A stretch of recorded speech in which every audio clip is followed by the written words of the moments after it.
নেককার সন্তান আল্লাহর কাছে চাইতে হয়, চেয়ে নিতে হয়।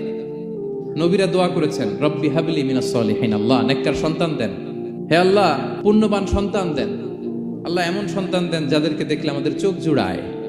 রব্বি জাআলনি মুকিমাস সলাতি ওয়া মিন যুররিয়াতি, আল্লাহ আমাকেও নামাজ কায়েমকারী বানান, আমার সন্তানকেও বানান। তো সন্তানের জন্য দোয়া করতে হয়, নেককার সন্তান চাইতে হয়। আপনারা যারা বিয়ে করেছেন এখনো সন্তান পান নাই, আল্লাহ তাআলা আপনাদেরকে অচিরেই এই সন্তান দান করে আপনাদেরকে ধন্য করুক।